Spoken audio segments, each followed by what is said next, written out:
ঢকুৱাখানা কাণ্ডক লৈ সুনীল গগৈৰ পত্নী পুত্ৰৰ বিস্ফোৰক মন্তব্য।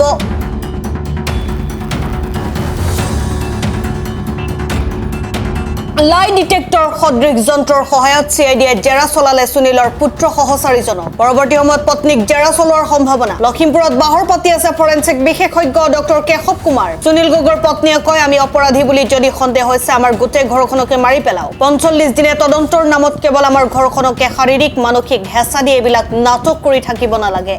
লখিমপুৰলৈ বুলি আমাক জনোৱা হোৱা নাছিল। আমাৰ ইহঁতলৈ ফোন কৰোঁতে ঢকুৱাখানালৈ আহিবা বুলি কৈছিলে।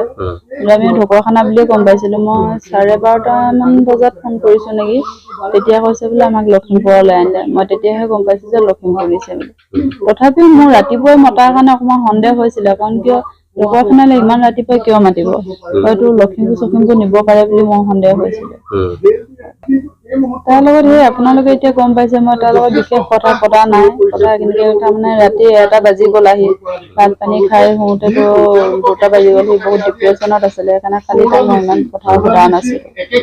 সেইটোৱে, তেওঁলোকে তথ্য সংগ্ৰহ কৰাত আমাৰ কোনো আপত্তি নাই, কিন্তু আমাক সোনকালে ন্যায়টো দিব লাগে, যাতে আমাৰ ঘৰখনকে ইমান প্ৰেছাৰ দি তেওঁলোকে এইবিলাক তাৰমানে নাটক কৰি থাকিব নালাগে বুলি ভাবোঁ। কাৰণ কিয় তেওঁলোকে যদি আমাৰ ওপৰত ইমানেই সন্দেহ হৈছে, সেইটোৱে কৈছোঁ মানে। কাৰণ কিয় ইমান মানুহক শাস্তি দিব নাপায়। এজন মানুহকতো শেষ কৰিলে, কৰাৰ পিছত ঘৰখনৰ কেনেকুৱা এটা অৱস্থা হ'ব পাৰে।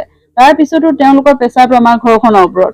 যদি তেওঁলোকে কিবা প্ৰমাণ পাইছে, কিবা তথ্য আছে তেওঁলোকে, কিন্তু আমাক ইমান শাস্তি দিব নালাগে, মই সেইটোৱে অনুৰোধ জনাওঁ। সেইটোৱে তেওঁলোকক কৈছোঁ, কিন্তু মানে তেওঁলোকে ইমান জেৰা চলাই থকাতকৈ আমাৰ ঘৰখনক শেষ কৰি পেলাওক, মই সেইটোৱে জনাইছোঁ তেওঁলোকক অনুৰোধ। সম্পূৰ্ণ সহযোগিতা আগবঢ়াইছে। হয়, একেখিনি কথাকে সোধে, কিন্তু পাকে পকাৰে সুধি থাকে, কিজানি আমি ভুল কৰিছোঁ উলিয়াব পাৰোঁ নেকি। কিন্তু আমি ভুল কৰিলেহে ক'ব পাৰোঁ, আৰু আমি ইমান শাস্তি কিয় পাৰিম। ইমান ভুল এটা যদি কৰোঁ, মানুহজন আমি ভুল কৰিলে তেওঁ ভুল কৰিছে, তেওঁ দুখীয়া শাস্তি পাব, জেলত থাকিব, আজৰি হ'ব। কিন্তু আমি ইমান কষ্ট খালোহেঁতেন জানো? আজি 2 মাহে হ'ব হ'ল, ইমান শাস্তি আমি কিয় পাবলগীয়া হৈছে? নাই, এতিয়ালৈকে তেওঁলোকে আমাক এটা প্ৰমাণ দিব পৰা নাই। কাৰণ কিয় আমি কৈ আছোঁ, যদি তেওঁ জীয়াই আছে উলিয়াই আনি আমাক এটা প্ৰমাণ দিয়ক। নাই, তেওঁক মানুহজনক তেওঁলোকে উলিয়াই নানে, তাতো নাই। কিন্তু তেওঁলোকে যদি জানে, মানুহজনৰ লগত আমাক কথা পতাই দিয়ক, আমিতো তেতিয়াও বিচাৰোঁ। কিন্তু আমাক কিয় প্ৰমাণ এটা দিব নোৱাৰে? কালি যোনটো সেই একবাৰৰ প্ৰশ্নকে সুধিছে, কিন্তু মানে অলপ মেচিন লগাই সুধিছে আৰু লখিমপুৰ চাৰ্কিট হাউচলৈ গৈছিলে। কি সুধিলে? প্ৰশ্ন একেবাৰে তেনেকুৱা, অকল মানে খালি আৰু মানে মেচিন লগাই সুধিছে আৰু এনেকে কথা কৈছিল এনেকে কিছুমানে। কি মেচিন নাজানো, এনেকে আঙুলি এনেকে পিন্ধাই দিছে, হাতত লগাই দিছে এনেকে। নাই, বেলেগকে জেৰা কৰিছে চবকে। মোক প্ৰায় 3-4 ঘণ্টামান জেৰা কৰিছে।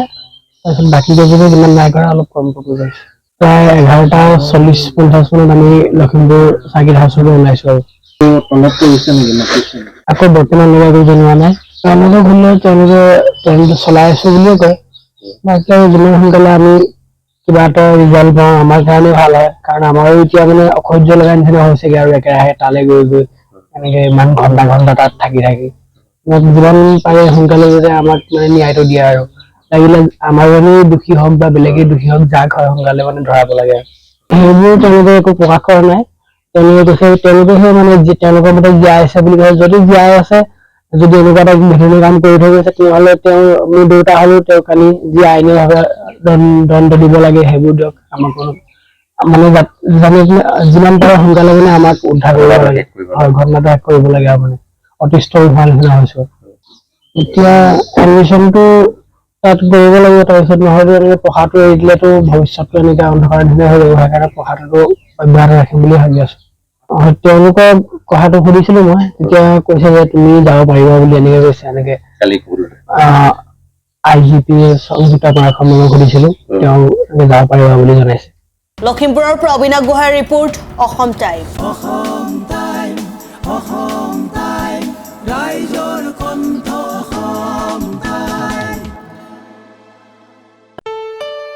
ঘৰত আনন্দ আৰু সম্পৰ্কৰ চমক বজাই ৰাখিবলৈ জৰুৰী হৈছে সকলো আনন্দময় মুহূৰ্তত মৰমৰ উপহাৰ দিয়াটো। সেইবাবে মধুশ্ৰী জুৱেলাৰ্ছে আনিছে সকলো ৰঙীন ক্ষণৰ বাবে বিশেষ গহনা। হীৰাৰে হওক, সোণৰে হওক বা ৰূপৰে হওক, শ্ৰেষ্ঠ ডিজাইনছ আৰু হলমাৰ্কযুক্ত গহনাই ৰাখে সম্পৰ্কক নিখুঁত। তেনেহ'লে আজিয়ে আনক আনন্দ। মধুশ্ৰী জুৱেলাৰ্ছৰ সৈতে যোগাযোগ কৰক 7002800341 নাইবা ভিজিট কৰক LNB ৰোড, নলবাৰী, অসম।